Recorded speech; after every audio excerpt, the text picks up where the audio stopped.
توی بازار وقتی انواع کت‌ها و مانتوها رو می‌بینیم که این لباس‌ها هیچ پنس و ساسانی نداره.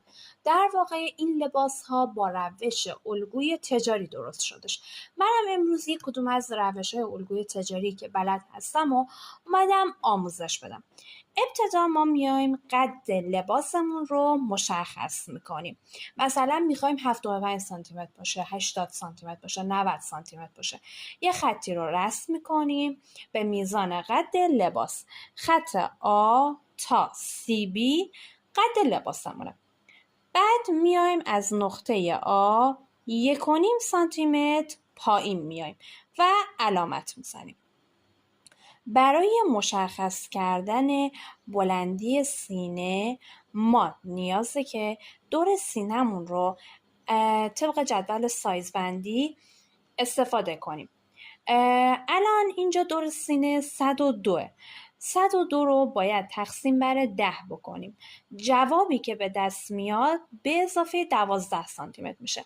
الان اینجا شد 22.2 سانتی متر. پس از نقطه آ به اندازه 22.2 سانتی متر پایین میایم علامت میزنیم. برای مشخص کردن خط کمر ما نیاز داریم که قد بالاتنه پشتمون رو داشته باشیم.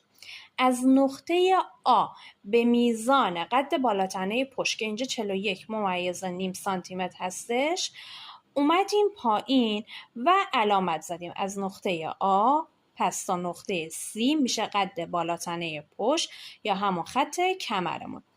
دوباره میایم از خط کمرمون معمولا به میزان 20 تا 22 سانتی متر این اندازه. از خط کمر 20 تا 22 سانتی متر میایم پایین و خط باسن به همون نقطه D رو علامت میزنیم.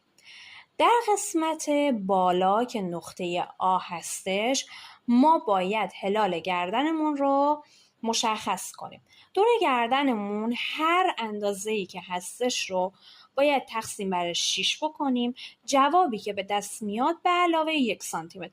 الان دور گردن 40 تقسیم بر 6 مساوی 6.66 سانتی متر. حالا این جواب رو باید به علاوه 1 سانتی متر بکنیم که برای من اینجا شده 7.66 سانتی متر.